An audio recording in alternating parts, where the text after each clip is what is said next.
بسم الله الرحمن الرحيم. السلام عليكم ورحمة الله وبركاته.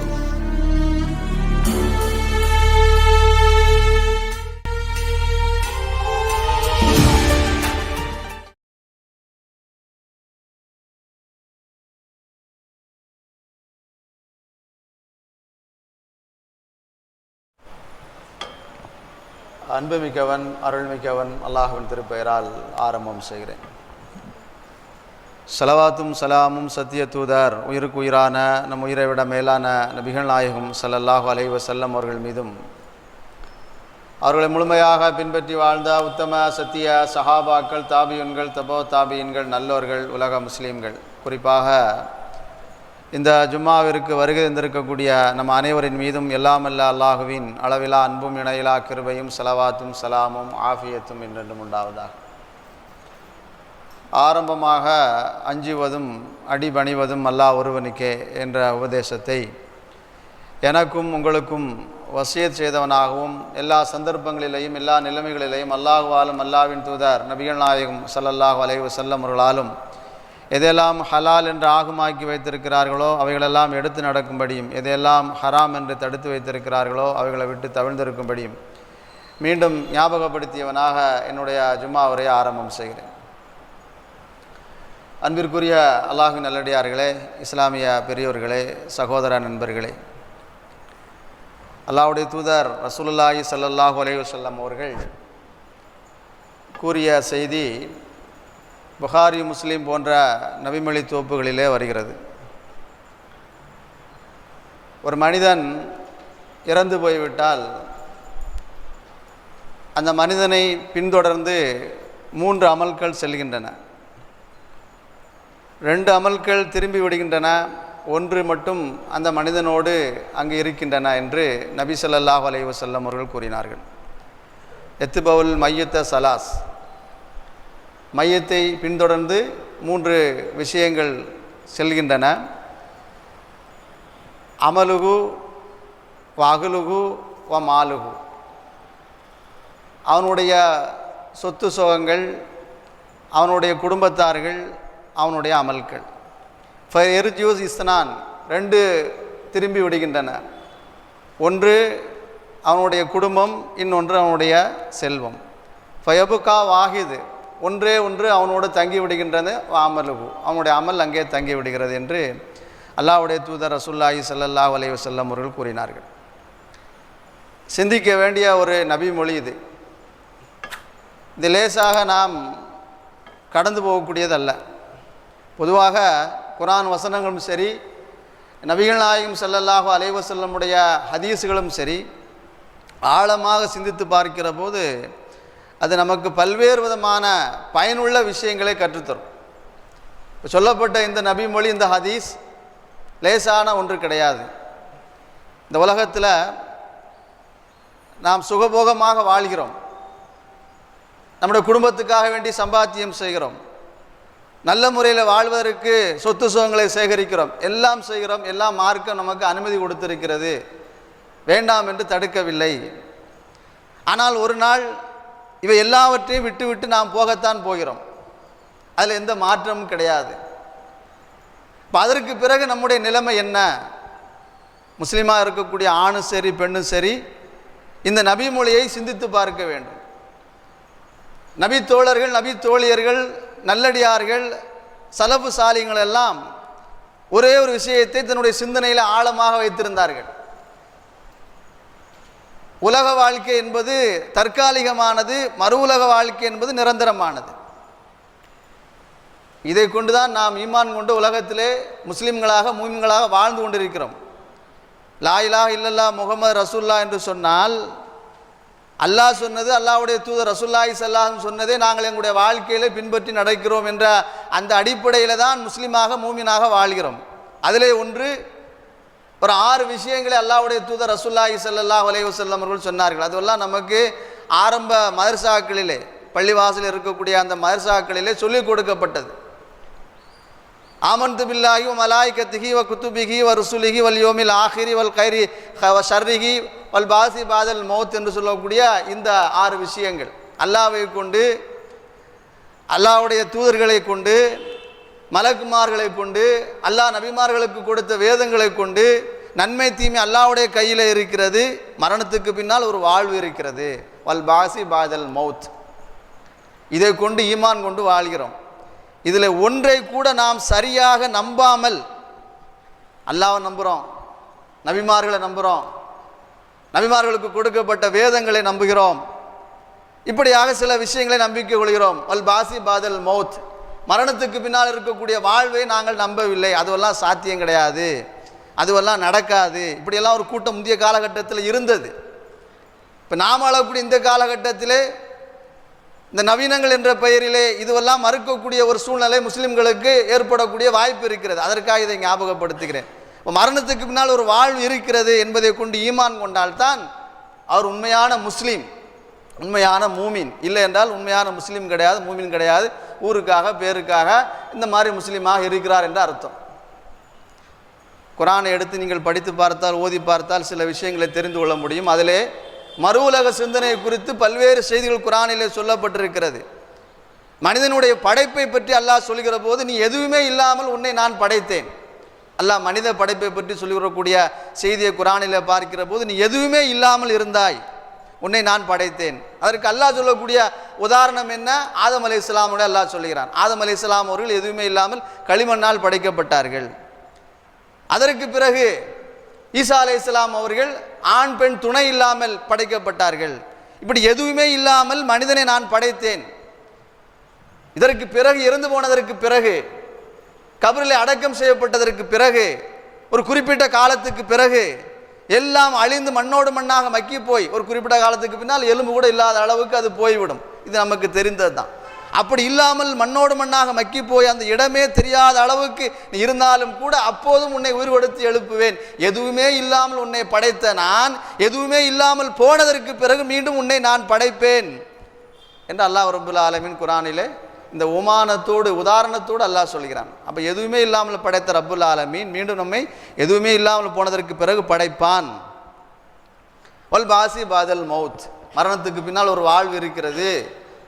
அந்த வாழ்வுக்காக வேண்டி உலகத்திலே முஸ்லீமாக மூமினாக இருக்கக்கூடிய நாம் என்ன செய்து கொண்டிருக்கிறோம், எப்படி வாழ்ந்து கொண்டிருக்கிறோம் என்பதை யோசிக்க வேண்டும். சஹாபா பெருமக்கள், நபித்தோழர்கள், நல்லடியார்கள் எல்லாம் இந்த சிந்தனையிலே வாழ்ந்தார்கள். அதன் காரணமாக தங்களுடைய உலக வாழ்க்கையை அல்லாஹ் ரசூல் காட்டி தந்த வழிமுறைப்படி அமைத்து கொண்டார்கள். நாமும் அப்படி அமைத்துக் கொள்கிற போது அதனுடைய நன்மையை உலகத்திலே மறு உலகத்திலே பெறலாம்.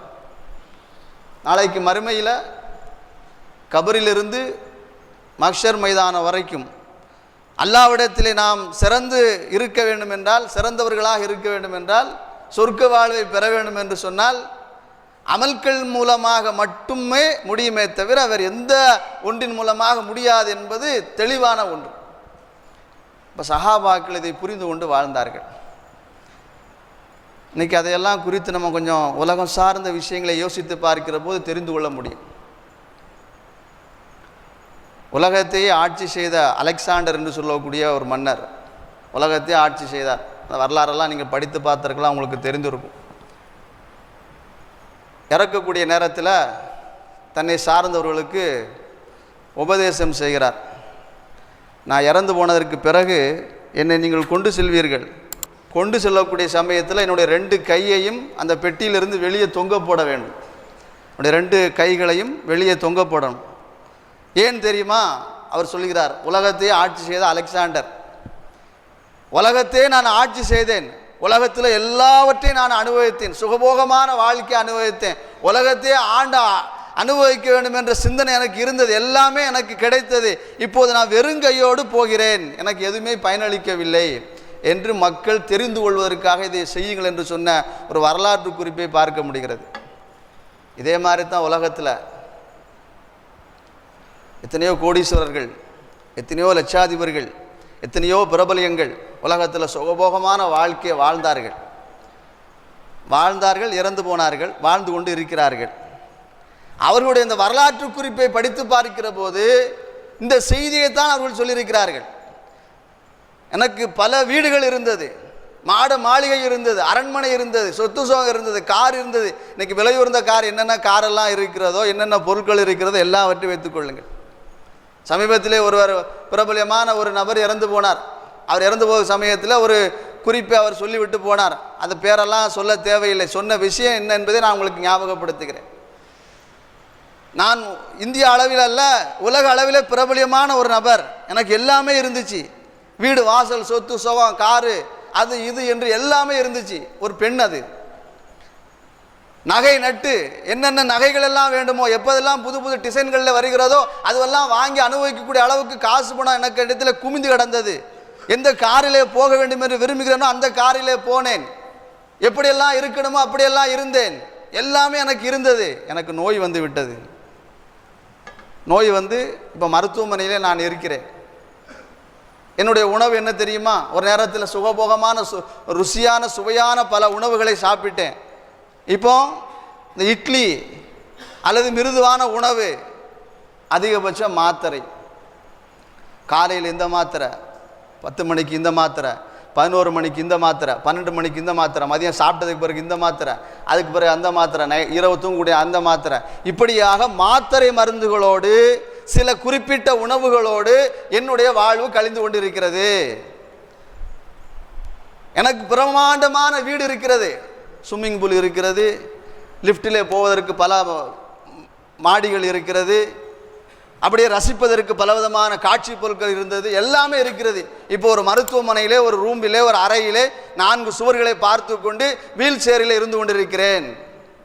என்னுடைய நிலைமை இப்படித்தான் இருக்கிறது. இதான் உண்மை, யதார்த்தம். இதை தாண்டி யாராவது போக முடியுமா? இதைத்தான் மார்க்கம் சொல்லுகிறது. அதுக்கு தான் நான் ஞாபகப்படுத்துகிறேன். இன்னைக்கு எவ்வளவோ காசு பணங்கள் சொத்து சுகங்கள் வசதி வாய்ப்புகள் எல்லாம் இருக்கட்டும், ஒரு நோய் வந்து விட்டது என்று சொன்னால் இன்னைக்கு நோயெல்லாம் பெரிய விஷயமே கிடையாது. முந்தைய காலகட்டத்தில் அங்கு இங்கு ஏதோ அப்படி இப்படி என்று இருந்துச்சு. இப்போ எல்லாம் அப்படியெல்லாம் சொல்ல முடியாது. சுகர் இருக்கிறது, பிரஷர் இருக்கிறது, அது கொலஸ்ட்ரால் இருக்கிறது, அது இருக்கிறது, இது இருக்கிறது என்று அந்த பட்டியல் நீண்டு கொண்டே போகிறது. சொல்ல முடியாத அளவுக்கு அந்த நோயினுடைய வகைகள் நீண்டு கொண்டே போகிறது. அந்த அளவுக்கு இருக்கிறது. எதுவுமே எல்லாம் இருந்து சாப்பிட முடியாத அளவிற்கு, நிம்மதியாக தூங்க முடியாத அளவிற்கு, நிம்மதியாக சாப்பிட முடியாத அளவிற்கு, நிம்மதியாக ஒவ்வொரு நொடி பொழுதை கழிக்க முடியாத அளவுக்கு மனிதனுடைய நிலைமை இருக்கிறது.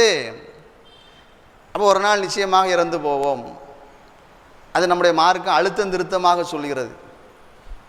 இறந்து போவோம் என்பதை மட்டும் சொல்லவில்லை. இறந்ததுக்கு முன்னால் ஒரு வாழ்வு இருக்கிறது. அதற்காக என்ன செய்து கொண்டு இருக்கிறீர்கள்?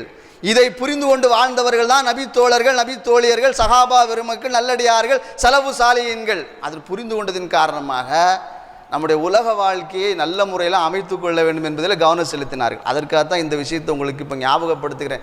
சொன்ன நானும் சரி, கேட்ட நீங்களும் சரி, வரக்கூடிய காலத்தில் அதில் தனிப்பட்ட முறையில் கவனம் செலுத்தணும். எல்லாம் இருக்கிறது, அல்ஹம்துலில்லாஹ். யாருக்கும் எந்த குறைய கிடையாது. ஒவ்வொரு ஆளுக்கும் ஒவ்வொரு விதமான வசதி வாய்ப்பு எல்லாம் கொடுத்துருக்கிறான். ஒவ்வொருக்கும் ஒவ்வொரு அவங்களுக்கு தெரியும் யார் யாருக்கு எந்த மாதிரி எல்லாம் வசதி வாய்ப்பை கொடுத்துருக்கிறான், சொத்து சுகங்களை கொடுத்துருக்கிறான் என்று அவங்களுக்கு தெரியும். எல்லாவற்றையும் விட்டு விட்டு போக போகிறோம். நம்மோடு எதுவுமே வரப்போவது கிடையாது. ஏதாவது வருமா? அதைத்தான் ஆரம்பத்தில் ஒரு நபிமொழி உங்களுக்கு ஞாபகப்படுத்துகிறேன். எத்துபோல் மையத்த சலாஸ், 3 விஷயங்கள் அந்த மையத்தை பின்தொடர்ந்து செல்கின்றன. அகுலுகு ஓ மாலுகு ஓ அமலுகு. அந்த மனிதனுடைய சொத்து சுகம், அந்த மனிதனுடைய குடும்பத்தார்கள், அந்த மனிதனுடைய அமல்கள். இப்போ எரிஜி விஸ்னான் 2 விஷயம் திரும்பி வந்து விடுகிறது. அகுலுகு ஓ மாலுகு, அவனுடைய குடும்பமும் அவனுடைய சொத்து சுகங்களும் திரும்பி வந்து விடுகிறது.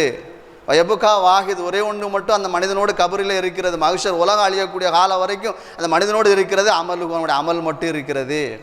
இப்போ நம்முடைய அமல் மட்டும்தான் நம்மோட ஒரு எல்லாமே நம்ம விட்டு நான் போக போகிறோம். யார் ரொம்ப ஒருபடி மேலே போய் சொல்ல வேண்டும் என்று சொன்னால், புரிந்து கொள்வதற்காக சொல்ல வேண்டும் என்று சொன்னால், ஆசைக்காக வேண்டி தங்கப்பல் கட்டுகிறோம். ஆணும் சரி பெண்ணும் சரி, கட்டுவதற்கு மார்க்கத்தில் அனுமதி இருக்கிறது, கட்டலாம். தங்கப்பல் உங்களுக்கு எத்தனை பல் விழுந்திருக்கிறோ அத்தனை பல்லு கட்டிக்கொள்ளலாம். இறந்ததற்கு பின்னால் அதை விட்டு வைக்கிறான் என்று நினைக்கிறீர்கள்? விதிவிலக்காக சிலர் இருக்கலாம், பலர்கள் இல்லை.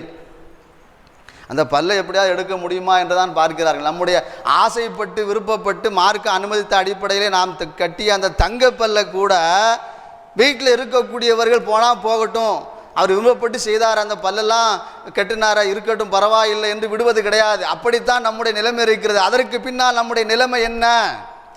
மனைவிக்காக, பிள்ளைக்காக, சொந்த பந்தங்களுக்காக, எல்லாவற்றுக்காக வேண்டி நாம் உழைத்தோம், பாடுபட்டோம், அதை செய்தோம், இதை செய்தோம், எல்லாம் செய்தோம். கபருக்கு போனதற்கு பிறகு நம்முடைய நிலைமை என்ன? நாம் கட்டிய தங்கப்பல் கூட நம்மோடு வரப்போவது கிடையாது. அதை குறித்து நாம் யோசிக்க வேண்டாமா? இப்போ இப்படி உலகத்தில் பல விஷயங்கள் நம்ம பார்க்க முடிகிறது. இது சில விஷயங்களை தான் உங்களுக்கு உதாரணத்துக்கு சொல்லுகிறேன். உலகத்தில் ஆண்டு அனுபவித்தவர்கள், சுகபோகமாக வாழ்ந்தவர்கள் கடைசியில் விரக்தி அடைந்து, என்னடா வாழ்க்கை இது, இப்படி இருந்தோம் அப்படி இருந்தோம், இன்றைக்கி படுத்தபடியாக மருத்துவமனையில் இருக்கிறோமே, இந்த வீட்டு சொத்து சுகம் வாசல் எல்லாவற்றையும் விட்டு விட்டு போகிறோம், என்ன வரப்போகிறது என்ற விரக்தியிலே முஸ்லீம் அல்லாதவர்கள் இப்படிப்பட்ட இந்த கருத்துக்களை மக்களுக்கு மத்தியிலே சொல்லிக் கொண்டிருக்கிறார்கள். நம்முடைய மார்க்கம் சொல்லுகிறது, நீங்கள் அல்லாஹ்வுக்காக வேண்டி வாழுங்கள், மறு உலக சிந்தனையோடு வாழுங்கள், உலகத்திலே வாழ்கிற போது நன்மையை இஹ்லாஸான முறையிலே செய்யுங்கள், அது உங்களை பின்தொடர்ந்து வரும். அதனால்தான் நபிகள் நாயகம் ஸல்லல்லாஹு அலைஹி வஸல்லம் அவர்கள் சொன்ன நபி மொழி இப்னு மாஜா என்கிற அந்த ஹதீஸ் கிதாபிலே வருகிறது. சதகத்துன் ஜாரியா என்கிற நிலையான தர்மம் ஒன்றை நபிகள் நாயகம் ஸல்லல்லாஹு அலைஹி வஸல்லம் அவர்கள் சொன்னார்கள். சதகத்துன் ஜாரியா என்றால் நாம் இறந்து போனதற்கு பிறகும் கூட நமக்கு நன்மையை பெற்றுத்தரக்கூடியது, அந்த விஷயங்களை நீங்கள் செய்யுங்கள் என்று சொன்னார்கள். இதுவெல்லாம் உண்மையிலேயே மரணத்துக்கு பின்னால் ஒரு வாழ்வு இருக்கிறது, அது நிரந்தரமான வாழ்வு, அமல்கள் மூலமாக மட்டும்தான் நாம் சொர்க்கத்துக்கு போக முடியும் என்ற சிந்தனையோடு வாழக்கூடியவர்களுக்கு மட்டும்தான் இந்த சிந்தனை வரும். இது நல்லா கவனத்தில் வைத்துக்கொள்ளணும். உலகத்தில் வாழ்கிறோம், மௌத்து ஹயாத்து, வாழ்கிற வரைக்கும் வாழலாம், போகலாம், இருக்கலாம் என்று இருக்கக்கூடியவர்களுக்கு ஏற்படாது. கடைசி நேரத்தில் உணர்வார்கள். அதைத்தான் சமூகம் நமக்கு கற்றுக் கொடுக்கிறது.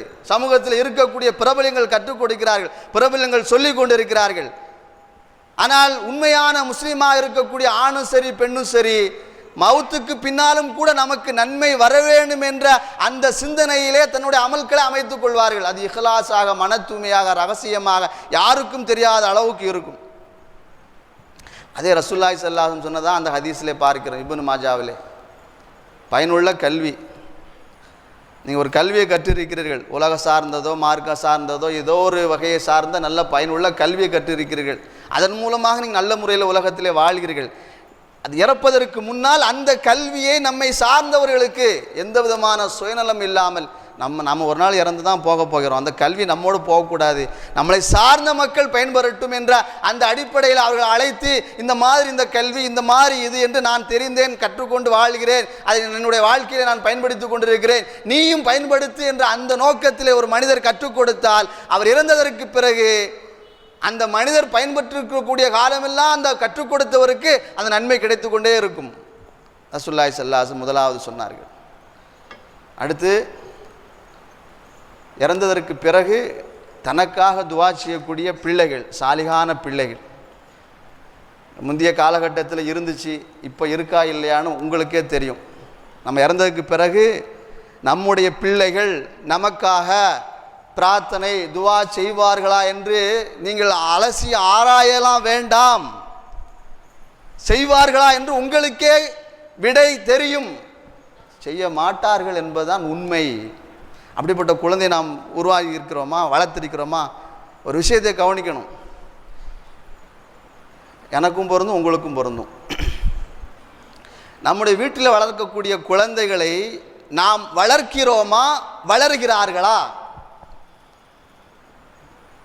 கொஞ்சம் யோசிக்கணும். இதை என்னுடைய மகனோ மகளோ பேரனோ பேத்தியோ, என்னை சார்ந்த குடும்பத்தார்கள், வீட்டில் இருக்கக்கூடிய அந்த பிள்ளைகளை அவர்களாக வளர்கிறார்களா, நாம் வளர்க்கிறோமா? நாம் வளர்க்கலை, இந்த உண்மை ஏற்று தான் ஆகணும். முந்தைய காலகட்டத்தில் வளர்த்தார்கள் நம்முடைய முன்னோர்கள். பக்கத்தில் உட்கார வச்சு நல்லது எது கெட்டது எது, எப்படி சாப்பிடணும் எப்படி சாப்பிடக்கூடாது, வலது கையை பயன்படுத்தணும் இடது கையை பயன்படுத்தக்கூடாது, இடது கையில் ஒரு பொருள் எடுத்து கொடுத்தா இடது கையில் எடுக்கக்கூடாது, இது வலது கையில் கொடுக்கணும், சாப்பிடும்போது பிஸ்மில்லா சொல்லி சாப்பிடணும், இப்படி வளர்த்தார்கள். இப்போ நம்முடைய வீட்டில் இருக்கக்கூடிய குழந்தைகள் வளர்கிறார்கள், யதார்த்தமாக வளர்கிறார்கள். என் மகனுக்கு ஐஃபோன் வேணுமா, விலை உயர்ந்த ஸ்கூட்டர் வேணுமா, வேறு எந்த மகளுக்கு விலை உயர்ந்த நகை வேண்டுமா, அந்த மனைவிக்கு வேண்டுமா, இப்படியாக கொடுத்து கொண்டு அவர்கள் வளர்கிறார்கள், வளர்க்கவில்லை. இப்படிப்பட்ட ஒரு காலகட்டத்திலே நாம் வாழ்ந்து கொண்டிருக்கிறோம். நம்ம இறந்ததற்கு பிறகு நம்முடைய மௌத்துக்கு பிறகு நம்முடைய பிள்ளைகள் நமக்காக துவா செய்வார்களா? நான் ஜும்மா உரையில் முந்தைய காலகட்டத்தில் ஞாபகப்படுத்தியிருக்கிறேன், மீண்டும் ஞாபகப்படுத்துகிறேன். காரணம் என்ன? நம்ம மரணத்துக்கு பின்னால் நமக்கு நல்லதாக இருக்கணும் என்பது தான் நோக்கம். நம்ம இறந்ததற்கு பிறகு நம்முடைய மகள் நமக்காக நெருங்கிய சொந்த பந்தங்கள் துவா செய்யலை. சடங்கு சம்பிரதாய என்ற அடிப்படையில் 3க்கு இதை செய்யணும், 7க்கு இதை செய்யணும், 10க்கு இதை செய்யணும், 20க்கு இதை செய்யணும், 30க்கு அதை செய்யணும், 40க்கு அதை செய்யணும், 6 மாதத்துக்கு அதை செய்யணும், வருஷத்துக்கு இதை செய்யணும், இப்படி ஒரு கணக்கு போட்டு செய்து கொண்டிருக்கிறார்களே தவிர இஹ்லாஸான முறையில் இல்லை என்பதை ஏற்றுக்கொண்டு தான் ஆக வேண்டும். விதிவிலக்காக இருக்கலாம், எனக்கு தெரியலை. யதார்த்தமாக நடைமுறை வாழ்க்கையில் பார்க்கிறோம். அந்த கணக்கு அடிப்படையிலே செய்கிறார்கள். அதற்கு பிறகு எதுவுமே கிடையாது. உதாரணத்துக்கு ஒருவர் இறந்து போனதற்கு பிறகு ஒரு 40 என்ற அடிப்படையில் ஊருக்கே தடால் புடால் என்று ஒரு விருந்தை செய்கிறார் என்று வைத்துக்கொள்வோம். செய்கிறார். நல்ல பிரமாண்டமான முறையில் சொந்த பந்தங்கள், தெருவாசிகள், ஊர்வாசிகள் அழைத்து விருந்து போடுகிறார். அல்ஹம்துலில்லாஹ் இருக்கட்டும். இப்படி இல்லாமல் அந்த இறந்து போன நபருடைய மகன் தனிப்பட்ட முறையில் ஒவ்வொரு ஃபர்லு தொழுகைக்கு பிறகு, யா அல்லாஹ் என்னுடைய தந்தையுடைய பாவத்தை மன்னிப்பாயாக, என்னுடைய தாயுடைய பாவத்தை மன்னிப்பாயாக, என்னுடைய தாய் தந்தருடைய கேள்வி வணக்கை லேசாக்கி வைப்பாயாக, அவர்கள் செய்த நன்மையெல்லாம் ஏற்றுக்கொள்வாயாக, அவர்கள் செய்த தீமையெல்லாம் அழித்து விடுவாயாக, முன்கர் நக்கீருடைய கேள்விக்கு பதில் சொல்லக்கூடிய பாக்கியத்தை கொடுப்பாயாக, கபரை விசாலமாக்கி வைப்பாயாக, ஒளி பொந்தியதாக ஆக்கி வைப்பாயாக, சுவன காற்று அதில் வரக்கூடிய அளவுக்கு ஆக்கி வைப்பாயாக, என்னுடைய தாய் தந்தர்கள் எவ்வளவு பாவம் செய்தாலும் சரி, எவ்வளவு குற்றம் செய்தாலும் சரி, என்னெல்லாம் செய்தாலும் சரி, அதையெல்லாம் மன்னித்து விடுவாயாக என்று இந்த கேட்கக்கூடிய இந்த துவாவை விட விருந்து பெருசு கிடையாது. விருந்து பெருசு கிடையாது. காரணம் என்ன தெரியுமா? ஊருக்காக பேருக்காக செய்கிறோம். செய்யவில்லை என்றால் இது கூட இந்த மகன் செய்யவில்லையே என்று சொல்லி விடுவார்களோ என்ற அடிப்படையில் தான் நாம் செய்கிறோமே தவிர அதோட நன்மை கூட கிடையாது, நல்ல எண்ணம் கூட கிடையாது. இப்போ இப்படி இல்லாமல் இப்படி செய்தால் அதே அல்லாஹ்வுடைய தூதர் ரசூலுல்லாஹி ஸல்லல்லாஹு அலைஹி சொல்கிறார்கள், நீங்கள் இறந்ததற்கு பிறகு சதக்கத்துன் ஜாரியா நிலையான நன்மை உங்களுக்கு கிடைக்கணும் என்றால் உங்களுக்காக வேண்டி துவா செய்யக்கூடிய பிள்ளைகளை உருவாக்குங்கள், வளருங்கள். இன்றைக்கி கொஞ்சம் யோசிக்கணும். நம்ம அப்படித்தான் போயிட்டோம், நம்முடைய அடுத்த சந்ததியாவது அப்படி உருவாக்குவோமே என்று மாறினால் உங்களுடைய மகனுடைய மகன் பேரனோ உங்களுக்கு துவா செய்தாலும் அது அல்லாஹ் கபூல் செய்வான். அப்படி உருவாக்க வேண்டும். இது சதக்கத்துன் ஜாரியா. இதுதான் கபரிலிருந்து மஹ்ஷர் வரைக்கும் நமக்கு நன்மை பெற்று தரக்கூடியது. அடுத்து அல்லாஹ்வுடைய தூதர் ரசூலுல்லாஹி ஸல்லல்லாஹு அலைஹி சொன்னார்கள், பள்ளிவாசலை கட்டுவது. ஒருவர் பள்ளிவாசலை கட்டுகிறார் என்று சொன்னால் இறந்து போனதற்கு பிறகு அந்த பள்ளிவாசல் இருக்கக்கூடிய காலம் வரைக்கும் நன்மை கிடைத்து கொண்டே இருக்கும். பள்ளிவாசல் கட்டக்கூடிய அளவுக்கு எனக்கு சொத்து சுகம் வசதி வாய்ப்பே இல்லை. நம்ம ஊரில் கூட சில பகுதிகளில் ஒரு குடும்பத்தார்கள் பள்ளிவாசலை கட்டி கொடுத்திருக்கிறார்கள். தன்னுடைய தனிப்பட்ட இடத்தை கொடுத்து அல்லாஹ்வுக்காக வேண்டி அவர்கள் மருகமாகி விட்டார்கள், இறந்து போய்விட்டார்கள். எண்ணம், சிந்தனை, நோக்கம் ஒன்றே ஒன்றுதான். நான் விசாரித்த வரையில் எனக்கு கிடைத்த தகவல், அல்லாஹ்வுக்காக வேண்டி இந்த இடத்தை கொடுத்து விட்டேன், இதில் பள்ளிவாசல் கட்ட வேண்டும். அந்த எண்ணம், இறந்து போய்விட்டார்கள், சில வருடங்கள் ஆகி போய்விட்டது. ஆனால் உலகம் அழியக்கூடிய காலம் வரைக்கும், அக்ஷர் மைதான வரைக்கும் அந்த பெண் அந்த என்ன நோக்கத்திற்காக அந்த பள்ளிவாசல் கட்ட வேண்டும் என்ற இடத்தை கொடுத்தாரோ அந்த நன்மை கிடைத்து கொண்டே இருக்கும்.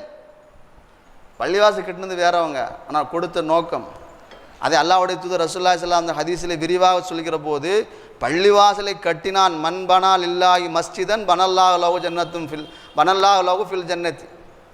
யார் ஒரு உலகத்திலே ஒரு பள்ளிவாசலை கட்டுகிறாரோ அல்லாஹ் தஆலா மறுமையில் அவருக்கு வீட்டை கட்டுகிறான். பள்ளிவாசல் கட்டக்கூடிய அளவுக்கு உங்களுக்கு சொத்து சுகம் வசதி வாய்ப்பு இருக்கிறது என்றால் அதை செய்யலாம். இல்லை என்று சொன்னால் அதிலே ஒரு பங்களிப்பு, இந்த இடத்துக்கு இவ்வளவு வருகிறதா, இவ்வளவு காசு பணம் தேவைப்படுகிறதா, அதில் என்னுடைய பங்களிப்பு என்று நீங்கள் ஏதாவது அந்த நியத்திலே கொடுத்தால் அதுவும் பள்ளிவாசல் கட்டுவதற்கு துணையாக போன காரணத்தில் அந்த நன்மை உங்களுக்கு கிடைத்து கொண்டிருக்கும் என்று அல்லாஹ்வுடைய தூதர் ரசூலுல்லாஹி ஸல்லல்லாஹு அலைஹி வஸல்லம் சொன்னார்கள். இப்போ பள்ளிவாசல் கட்டுவது அதற்காக நம்முடைய சக்திக்கு உட்பட்டு ஏதோ ஒரு வகையில் பொருளாதாரம் செலவு செய்வது நன்மைக்குரியது, சதக்கத்துன் ஜாரியாக கிடைத்து கொண்டே இருக்கும். அடுத்து அல்லாஹ்வுடைய தூதர் ரசூலுல்லாஹி ஸல்லல்லாஹு அலைஹி வஸல்லம் சொன்னார்கள், வழிப்போக்கர்கள் தங்கக்கூடிய ஒரு இடத்தை ஏற்பாடு செய்வது முந்தைய காலகட்டத்தில் இருந்தது. சத்திரம் என்று சொல்லுகிறோம் பாருங்கள். யார் வந்தாலும் தங்கிட்டு போகணும், இருக்கணும், ஓய்வு எடுக்கணும் என்ற அடிப்படையில் அந்த நோக்கத்திலே செய்கிற போது அது சதக்கத்துன் ஜாரியா. இப்போ நம்முடைய பகுதியில் இந்த ரயிலடி போகக்கூடிய தெருவில் இருக்கக்கூடிய அது ஒரு கொட்டாய் ஒன்று இருக்கும். அந்த குடும்பத்தார்களை சார்ந்த அடுத்த தலைமுறையினர் அவர் என்னிடத்தில் பேசி கொண்டிருக்கும்போது சொன்னார், இந்த கூரையை அப்படி எடுக்க வேண்டும். முந்தைய காலகட்டத்திலே அந்த குடும்பத்தார்கள் நல்ல எண்ணத்திலே செய்தார்கள். இப்போ அதற்கு பின்னால் உண்டான காலகட்டத்தில் அவருக்கு அப்படிப்பட்ட ஒரு சிந்தனை வந்தது. அப்போ அவரிடத்திலே சொன்னேன், இதை எடுக்காதீர்கள். அதை அப்போ உடைந்து இருந்துச்சு, அப்படி இப்படி உடைந்து அந்த இதெல்லாம் பாழடைந்து இருந்துச்சு. அப்போ அதன் காரணமாக எடுக்க வேண்டும் என்ற ஒரு சிந்தனை அவருக்கு வந்தது. எடுக்க வேண்டாம், இதை சரி செய்து அப்படியே வையுங்கள். உங்களுடைய முன்னோர்கள் என்ன நோக்கத்திற்காக இதை செய்தார்களோ அந்த நன்மை அவர்களுக்கு கிடைத்து கொண்டே இருக்க வேண்டும். அதை செய்தால் உங்களுக்கும் கிடைத்து கொண்டிருக்கும். அப்படி தான் அந்த சில தெருக்களில் நம்ம ஊர்லேயும் பக்கத்து ஊரிலையும் அப்படிப்பட்ட இடங்களே அந்த நிழல் போல வெயில் காலங்களில் தான் அதனுடைய அருமை தெரியும். அப்போ அந்த நேரத்திலே வெயில் காலங்களிலே போகிற போது, ஓய்வெடுக்கிற போது, மழைக்காலங்களிலே ஓய்வெடுக்கிற போது அந்த நன்மை அவர்களுக்கு கிடைத்து கொண்டு இருக்கும். அந்த அடிப்படையிலே செய்தார்கள். அதான் ஞாபகப்படுத்துகிறேன். ஞாபகப்படுத்தினுடைய நோக்கம் என்ன என்றால், மரணத்துக்கு பிறகும் நமக்கு நன்மை வேண்டும் என்று நம்முடைய முன்னோர்கள் தூர நோக்கு பார்வையோடு ஒவ்வொரு அமல்களை அல்லாஹ் சொன்னது, அல்லாஹ்வுடைய தூதர் ரசூலுல்லாஹி ஸல்லல்லாஹு அலைஹி வஸல்லம் சொன்னதை கவனத்தில் வைத்துக்கொண்டு இப்படி செய்தார்கள். நம்முடைய சக்திக்கு உட்பட்டு எதை செய்ய முடியுமோ அதை நாம் செய்ய வேண்டும். 2-3 விஷயத்தை ஞாபகப்படுத்தியிருக்கிறேன். அது வழிப்போக்கர்கள் தங்கக்கூடிய இடம், அது அந்த நிழல் கூடையோ அல்லது மற்ற ஏதோ ஒன்று. அடுத்து ரசூலுல்லாஹி ஸல்லல்லாஹு அலைஹி வஸல்லம் சொன்னார்கள், அந்த காலத்தில் கணக்கு பண்ணி சொன்ன விஷயம், ஆறு போல ஒரு குளத்தை அமைப்பது, மக்கள் பயன்பெறக்கூடியது, மற்ற ஜீவராசிகள் பயன்பெறக்கூடியது.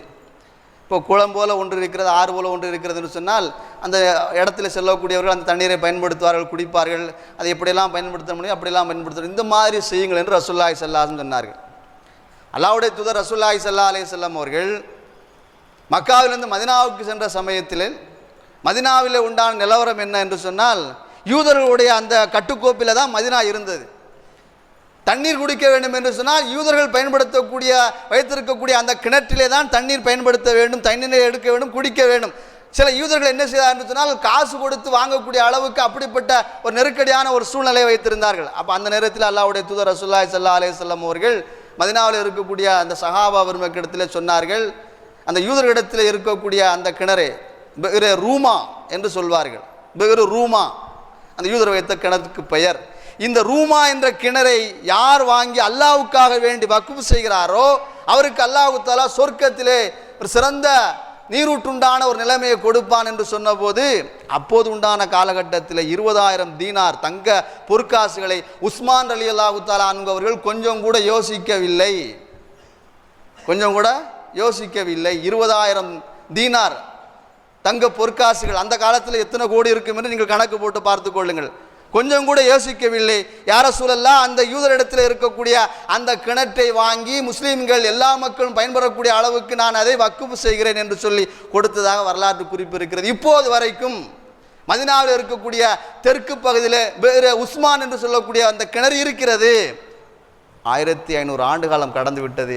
இன்ஷா அல்லாஹ் இதற்கு பிறகும் காலங்கள் கடந்து போகும். ஆனால் உஸ்மான் ரலியல்லாஹு தஆலா அவர்களுக்கு அந்த நன்மை கிடைத்து கொண்டே இருக்கும், போய்கொண்டே இருக்கும். ரசூலுல்லாஹி ஸல்லல்லாஹு அலைஹி வஸல்லம் சொன்னார்கள், மக்கள் பயன்பெறக்கூடிய அளவுக்கு யாராவது இந்த மாதிரி கிணறு போன்ற, ஆறு போன்ற, குளம் போன்ற ஒரு குட்டைகளை ஏற்படுத்தி கொடுத்தால் அது அவர்களுக்கு இறந்ததற்கு பிறகு நன்மையை பெற்று தரும் என்று சொன்ன காரணத்தினால் சஹாபாக்கள் இப்படிப்பட்ட நன்மையை, நிரந்தர நன்மைக்கு உலக வாழ்க்கையிலே வழிவகை செய்து வைத்திருக்கிறார்கள். நம்முடைய சக்திக்கு உட்பட்டு சில இடங்களில் போகிறோம், பார்க்கிறோம், தண்ணீர் பந்தல் என்று வைத்திருப்பார்கள். அல்ஹம்துலில்லாஹ், அற்புதமான ஒரு வழிமுறை. நம்ம மார்க்கம் சொல்லி தந்த வழிமுறை, நம்ம மார்க்கம் சொல்லி தந்த வழிமுறை, அதைத்தான் உலகம் பின்பற்றுகிறது. நான் அதை ஜும்மா வரையிலே அடிக்கடி சொல்வது உண்டு. குரானிலே சொல்லப்பட்டது, ரசூலுல்லாஹி ஸல்லல்லாஹு அலைஹி வஸல்லம் சொன்னது, சஹாபாக்கள் செய்ததான் உலகத்திலே கொஞ்சம் மாற்றி சொல்கிறார்கள் அல்லது கொஞ்சம் வேறு விதமாக சொல்கிறார்கள், அவ்வளவுதான் வித்தியாசம். தண்ணீர் பந்தல் அமைத்து கொண்டு மக்கள் வழிப்போக்கர்கள், நடந்து போகக்கூடியவர்கள், அதை பயணம் மேற்கொள்ளக்கூடியவர்கள் அதை குடிக்க வேண்டும், பயன்படுத்த வேண்டும் என்று செய்கிறார்கள். அல்ஹம்துலில்லாஹ், இது மார்க்கம் சொன்னது. அல்லாஹ்வுடைய தூதர் ரசூலுல்லாஹி ஸல்லல்லாஹு அலைஹி வஸல்லம் அவர்கள், யார் ஒருவர் உலகத்திலே மக்களுடைய தாகம் தீர்ப்பதற்கு தண்ணீர் கொடுக்கிறாரோ அவருக்கு அல்லாஹ் தஆலா சொர்க்கத்திலே சுகபோகமான எந்த விதமான பாதிப்பும் இல்லாத மது வகைகள் அல்லாஹ் தஆலா கொடுப்பான். அது நமக்கு ஹலால். உலகத்தில் இருக்கக்கூடிய மது ஹராம். சென்ற வாரம் 2 வாரத்துக்கு முன்னால் சொல்லப்பட்டது. அது உடலுக்கு தீங்கு விளைவிக்கக்கூடியது, பாதிப்பு ஏற்படுத்தக்கூடியது. ஆனால் சொர்க்கத்தில் இருக்கக்கூடியது சுகபோகமாக, ரொம்ப சுவையாக, வார்த்தைகளால் வர்ணிக்க முடியாத அளவுக்குண்டான அந்த வகை மதுவை அல்லாஹ் தஆலா உலகத்தில் ஒருவர் தண்ணீர் கொடுத்தால் அல்லாஹ் தஆலா கொடுக்கிறான் என்பதாக நபிகள் நாயகம் ஸல்லல்லாஹு அலைஹி வஸல்லம் சொன்னார்கள். அதை குறித்து ஹதீஸ்களெல்லாம் இருக்கிறது. இப்போ சொல்லப்பட்ட அந்த விஷயத்துக்கு வருகிறேன். அப்போ உலகத்திலே தண்ணீர் பந்தல் என்ற அடிப்படையில் ஒருவருக்கு தண்ணீர் கொடுக்கிற போது அவருக்கு அந்த நிரந்தரமாக நன்மை என்ற அடிப்படையில் கிடைத்து கொண்டே இருக்கிறது. இதுவெல்லாம் மார்க்கம் சொல்லித்தந்த வழிமுறை. அடுத்து நபிகள் நாயகம் ஸல்லல்லாஹு அலைஹி வஸல்லம் அவர்கள் சதகத்துன் ஜாரியா என்ற இந்த பட்டியலிலே இன்னும் சில விஷயங்களை சொன்னார்கள். சொல்லப்பட்டது நமக்கு போதுமானது. நேரத்தின் அருமை கருதி சுருக்கமாக சில விஷயங்களை சொல்கிறேன். ஒரே ஒரு விஷயந்தான். உலகத்தில் நாம் வாழ்கிறோம், இன்ஷா அல்லாஹ் இறப்போம், அதில் எந்த சந்தேகம் கிடையாது. ஈமான் கொண்டு வாழக்கூடிய நோக்கம் என்ன? மரணத்துக்கு பின்னால் ஒரு வாழ்வு இருக்கிறது. அந்த வாழ்வு நிலையான நிரந்தரமான வாழ்வு. அதற்கு பிறகு நாம் என்ன செய்ய போகிறோம்? நாம் இறந்து போனதற்கு பிறகு நமக்கு நன்மை கிடைத்து கொண்டே இருக்க வேண்டும். நம்முடைய மனைவி மக்கள், சொத்து சோகங்கள், வசதி வாய்ப்புகள் நம்மோடு வரப்போவது கிடையாது. இப்போ நாம் என்ன செய்ய போகிறோம் என்று யோசித்து பார்த்து வரக்கூடிய காலத்திலே நன்மை என்ற அடிப்படையில் நம்முடைய சக்திக்கு உட்பட்டு எதெல்லாம் செய்ய முடியுமோ அதெல்லாம் செய்வதற்கு முன் வர வேண்டும். அதிலே நாம் தனிப்பட்ட முறையில் கவனம் செலுத்த வேண்டும். எந்த நன்மை செய்தாலும் இஹ்லாஸ் என்ற மன தூய்மையோடு செய்ய வேண்டும். அல்லாஹ்வுக்காக செய்கிற என்ற அந்த எண்ணத்தோடு செய்ய வேண்டும். இதுதான் நமக்கு இம்மையிலையும் மறுமையிலையும் சிறந்த நிலைமையை பெற்றுத்தரும் என்பதிலே சந்தேகம் கிடையாது. வரக்கூடிய காலத்திலே அல்லாஹ்வும் அல்லாஹ்வுடைய தூதர் ரசூலுல்லாஹி ஸல்லல்லாஹு அலைஹி வஸல்லம் எதை சொன்னார்களோ, சஹாபா பெருமக்கள் நல்லடியார்கள் எப்படி அதை புரிந்து கொண்டு நம்முடைய வாழ்க்கையிலே நடைமுறைப்படுத்தினார்களோ அப்படிப்பட்ட அந்த வாழ்க்கையை வழிமுறை நாமும் பின்பற்றி நடைமுறைப்படுத்தி இம்மையிலையும் மறுமையிலும் சிறந்த மக்களாக இருப்பதற்கு அல்லாஹ் ரப்பல் ஆலமீன் நம் அனைவருக்கும் உதவி செய்த அருள் புரிவானாக. வரக்கூடிய காலத்திலே ஹலால் ஹராம் பேணி வாழக்கூடிய வாழ்வை நம் அனைவருக்கும் தந்த அருள் புரிவானாக. கெட்ட கெட்ட நோய்களை விட்டும், கெட்ட மரணத்தை விட்டும், கெட்ட நிலைமையை விட்டும் அல்லாஹ் ரப்பல் ஆலமீன் நம்மையும் நம்முடைய குடும்பத்தார்களையும் நம்முடைய சந்ததிகளையும் அல்லாஹ் தஆலா பாதுகாத்த அருள் புரிவானாக. உலகத்தில் வாழக்கூடிய காலமெல்லாம் இஹ்லாஸ் என்ற மன தூய்மையோடு அமல் செய்யக்கூடிய எண்ணத்தையும் சிந்தனையும் அல்லாஹ் ரப்பல் ஆலமீன் நம் அனைவருக்கும் தந்த அருள் புரிவானாக. ஷைத்தானுடைய ஊசலாட்டத்தை விட்டும் மனையச்சியை பின்பற்றுவதை விட்டும் அல்லாஹ் ரப்பல் ஆலமீன் நம் அனைவரும் பாதுகாத்த அருள் புரிவானாக. உலகத்தில் வாழக்கூடிய காலமெல்லாம் நீண்ட ஆயுளோடு, நிறைவான செல்வத்தோடு, பரிபூர்ண ஈமானோடு, உடல் ஆரோக்கியத்தோடு, நோய் நொடி இல்லாத வாழ்க்கையோடு அல்லாஹ் ரப்பல் ஆலமீன் நம்மையும் நம்முடைய குடும்பத்தாரையும் நம்முடைய சந்தைகளையும் அல்லாஹ் தஆலா ஆக்கி அருள் புரிவானாக. வாஹிர் தவானா அல்ஹம்துலில்லாஹி ரப்பில் ஆலமீன். லைக் பண்ணுங்க, கமெண்ட் பண்ணுங்க, ஷேர் பண்ணுங்க, மறக்காம வீடியோ சப்ஸ்கிரைப் பண்ணுங்க.